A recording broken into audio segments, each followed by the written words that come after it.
Today, we're talking about housing, affordability, and our city leaders' differing visions for how El Paso should grow and develop going forward. El Paso City Council this week considered a couple of different policies that the city's urban planning staff said could increase the number of housing units here and also, ultimately, help make the urban core more dense and walkable.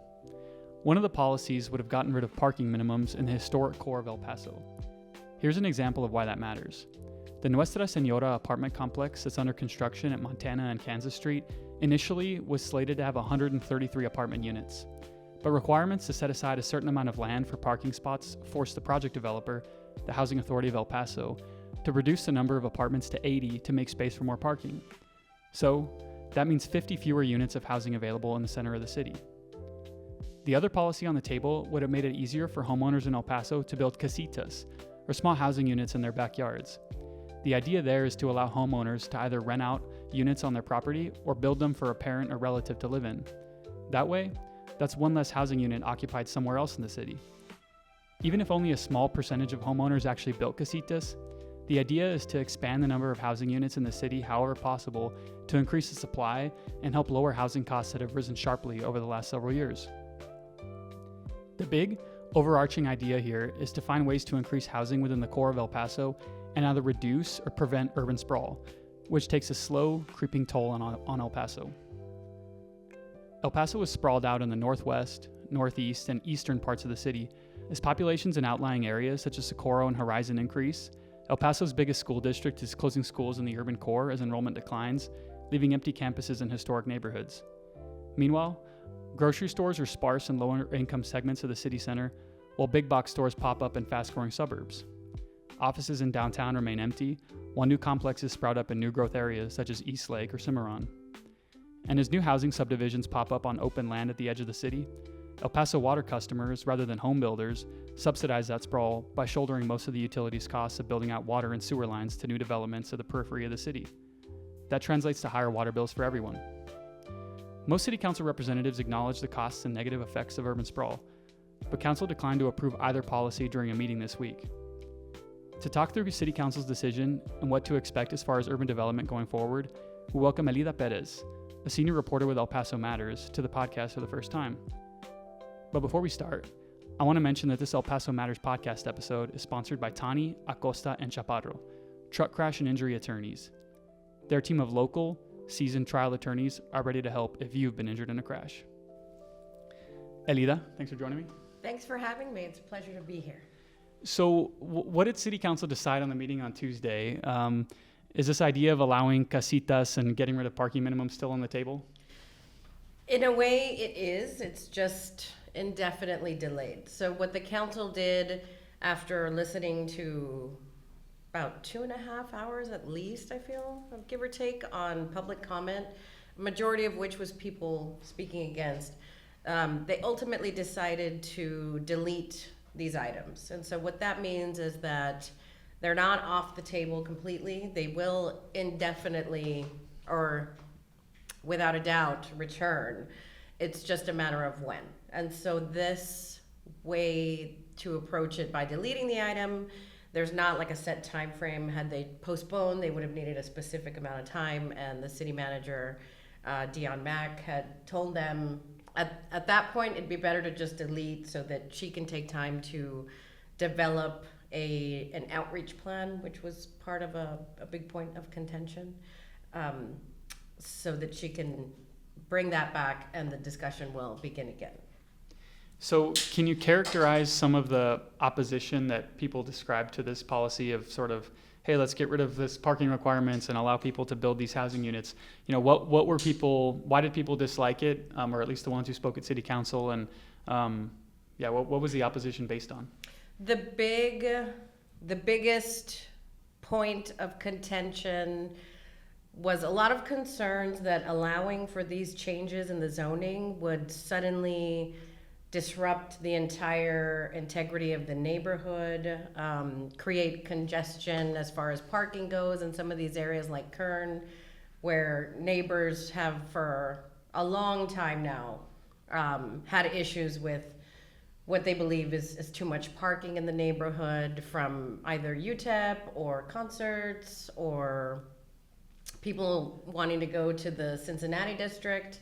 The issue with casitas and what they wanted to change, the fear from what I was hearing with the public comment was that these are suddenly going to start popping up everywhere, that, you know, people are going to be building, because part of the zoning change would have allowed more than one bedroom. There's still size restrictions, but I guess people thought, okay, if they can do more than one bedroom, then these casitas are going to be popping up with 6 or 7 renters and 8 or 10 vehicles suddenly taking up space in the neighborhood. And also, part of what was originally introduced would not have required the owner to live on the property. And so a lot of people were concerned that investors would then come in, buy up these properties, either raise them or turn them into fourplexes, which would then add a casita, which would then bring more and more parking, further exacerbating the situation. So those are the main points that I noticed people were repeatedly, well, not that people were repeatedly saying it, but that more than one person brought up the same concern. Yeah, and I think there was also a perception that the city staff sort of did outreach in maybe more the downtown neighborhoods, right, but didn't reach out to people in Northeast or on the West Side or Far East Side or wherever else to say, hey, what do you guys think of this policy? I think that was something people felt like maybe the city could have been better in the outreach. You think that's fair to say? Yes, that is fair to say. And I think the reason behind that is because this idea of the zoning change was to address the uptown, downtown master planning area that they developed and adopted in 2023. So my guess is that they wanted to focus on outreach within that area, since that was kind of the main point. But in the process, the casitas change would be citywide. The parking minimum changes would have only applied to certain areas within that downtown master planning area. But because anybody anywhere in the city limits could then build a casita in their backyard, I think that's where the misstep was, and not reaching out further. And so people in the Upper Valley or in the Northeast or Central, or, you know, anywhere outside of that downtown core area, did not have community meetings. They didn't have outreach or anything like that as closely as it was with that urban core. So if this were, you think if this policy comes back to council, it would have to be after probably a series of meetings throughout the city? Yeah, and I think that's what the city manager is trying to go back to the drawing board with, is another outreach campaign, if you will. So they'll have to decide where, how often, what times and places for these meetings. And they'll probably have to bring that back to the council before they even start that outreach, because the council also raised concerns that nobody else had heard about this, and also the approach in which they talked about the ADU changes. A lot of people in El Paso, you say ADU, that's just an acronym that is meaningless to me. But which refers to casitas, right? Yes, yeah. ADUs are accessory dwelling units, so that's the official term for them. But here they're known as casitas, mother-in-law's quarters, guest house, that kind of thing. And so I know City Representative Lily Limon brought up that point, that if you were to say in your outreach, hey, these are about casitas, more people in El Paso would be more familiar with what that means than just saying, hey, come to a community meeting about ADUs. And nobody's really going to know what that means. Sure. So they need to think about how they're going to approach that. Yeah, one thing I thought was interesting at council was, we did hear that concern over and over again about, hey, if you guys approve this, there will be these outside investors from Wall Street or wherever that will, buy up properties. And so then, it'll be this outside entity that is just going to create, cram as many people into these properties as possible.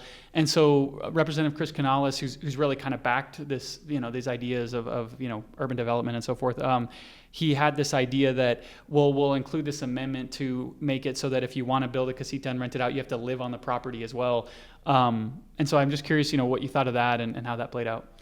Well, I think that would have addressed a lot of the concerns about investors coming in and, destroying the neighborhoods and cramming renters into these properties because of this rule change. So Representative Canales made the amendment to the motions to add that stipulation, because as it was initially introduced, owners wouldn't have had to live on those properties, either in the accessory dwelling unit or the casita or the main house, if you will. So he heard those concerns and made that recommendation and made a motion to have that be part of the requirement, that the owner has to live either in the accessory dwelling unit or in the main house. Either way, owner has to live on the property, which would have eliminated that concern about people just buying up properties and renting them out, and nobody that has an invested stake in the property, aside from the person getting money from rentals, right? Having the owner there would mean that kind of situation would likely not unfold. But I am not sure why that did not pass. I don't know if there was maybe confusion, maybe there was just an overall, we're not going to adopt this anyway, so maybe the majority of council that already made up their minds, and so maybe that's why it didn't pass, but it would have addressed some of the major concerns, so it's a bit of a mystery. Yeah, I was surprised at that, because that was probably the number one concern that a lot of the public commenters raised, was about, the investors or whatever. But it was interesting that Canales tried to address that and it failed. So you, as you're reporting on this, leading up to it, you interviewed a researcher with the Urban Institute, kind of a nationwide sort of think tank, I guess. And, because we've seen many cities adopt similar policies to allow for the construction of these casitas and to get rid of parking minimums and things like that. So there's a movement around the country outside of El Paso. But I'm curious what the researcher at the Urban Institute told you when you interviewed them, and how that compared to what you heard at City Council. It actually was right in line with what he has seen from other communities that go through the process of easing these restrictions. I think that across the board, what he was saying, and this is Yona Freemark from the Urban Institute, who specializes in this type of housing research. Most people, when these changes are going to occur, that immediate fear comes out that the neighborhoods will be drastically changed, that a bunch of strangers or outsiders are going to come in and start crowding the neighborhoods, the excess parking, basically everything that the people that spoke during the council meeting brought up. And so it's not uncommon at all for those concerns to happen within the communities. What he has found throughout his research is that there's really no evidence to show that those things have occurred. So even though there's fears that neighborhoods will become overcrowded and too dense, I suppose.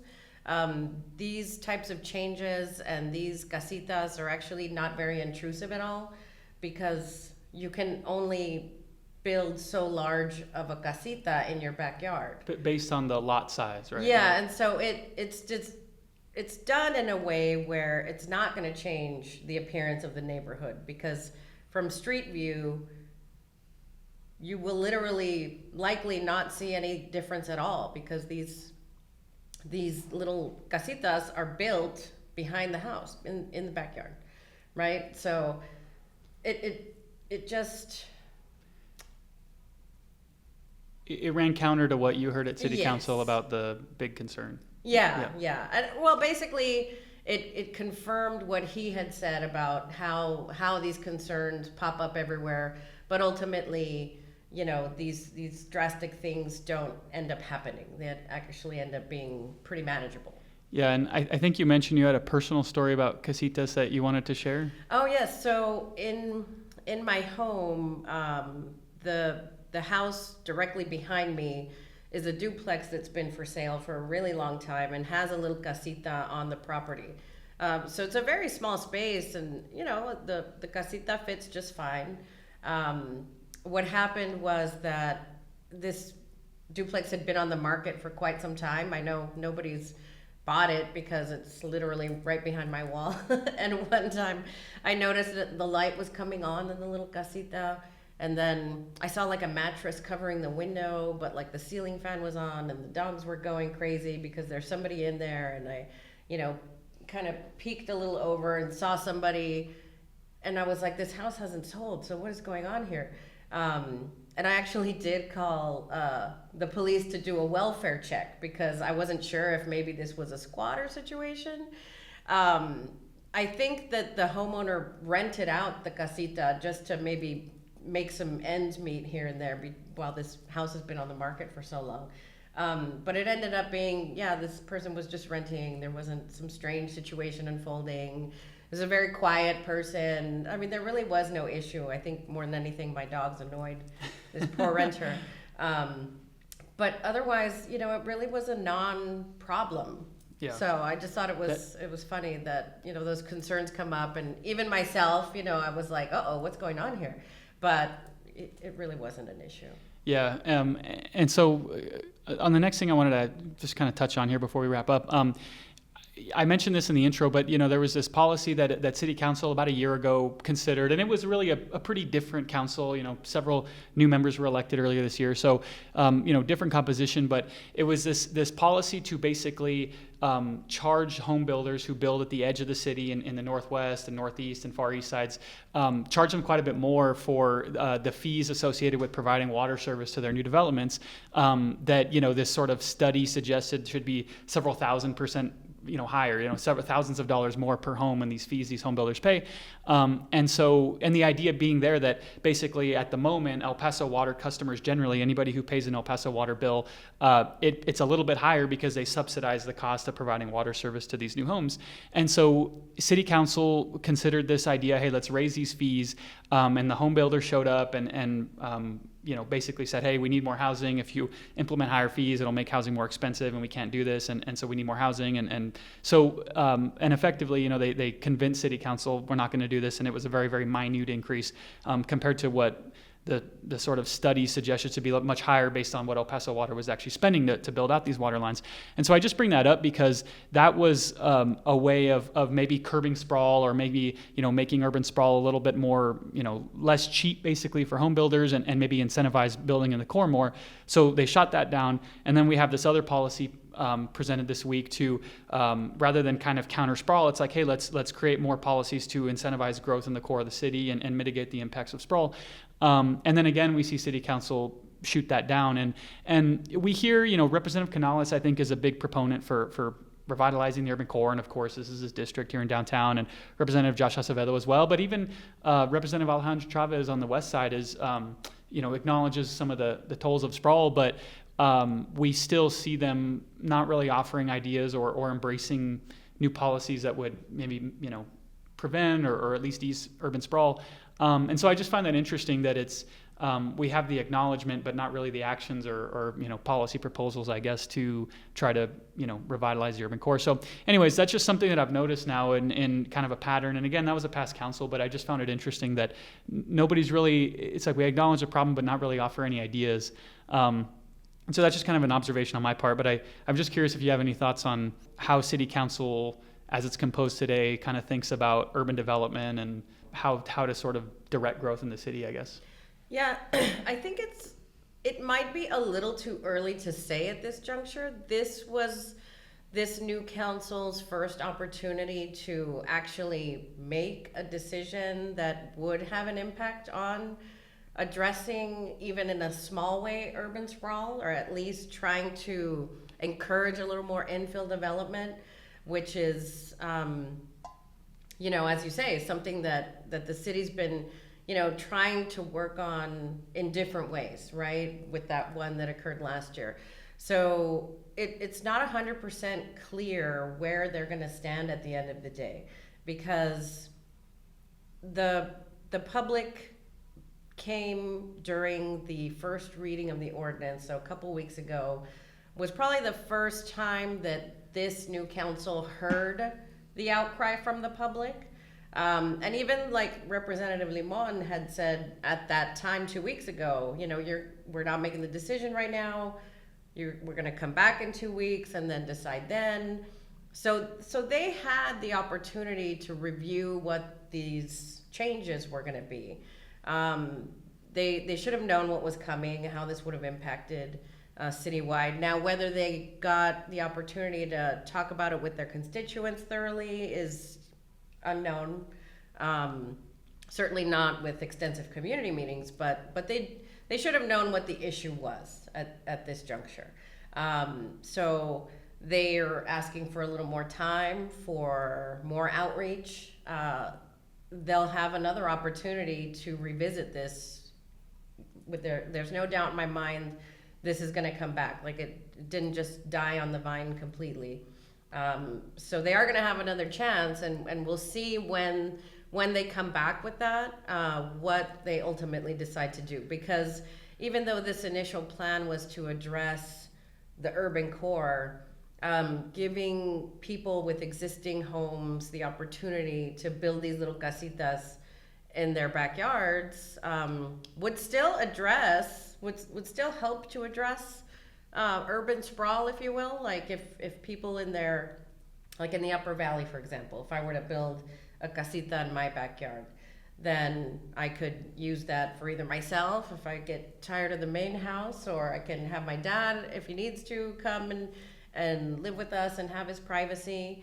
And that's kind of the idea, right? So we'll see how they decide moving forward. This is probably their first real opportunity to make a decision that will have a greater impact. And so we'll definitely be keeping an eye on ultimately how they decide, like whether put your money where your mouth is, and we're gonna make this decision that can make a slight change. It's not gonna end urban sprawl, right? But it's a step in that direction from what even Representative Canales and the planners and the folks that presented the plan.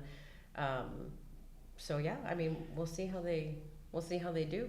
Yeah, and I think we heard one of the city's main city planners, Alex Hoffman, suggest that this proposal is sort of the first of a set of policies that they're going to kind of unveil. And I'm not sure if the city council kind of shooting down this initial idea is going to change how the city staffers proceed. But I do think we'll see more policies. And I'll be curious to see if maybe we see some of these sort of density policies align with like the Brio line, so that you kind of, all right, if you get rid of parking minimums, it's sort of aligned with public transit or something like that. So we'll see how that proceeds. But either way, we'll be looking to you to be there at City Council and asking the questions. So count on it. Yeah. So anyways, we'll wrap up there. But appreciate you joining me, Elida. Thank you for having me. Sure.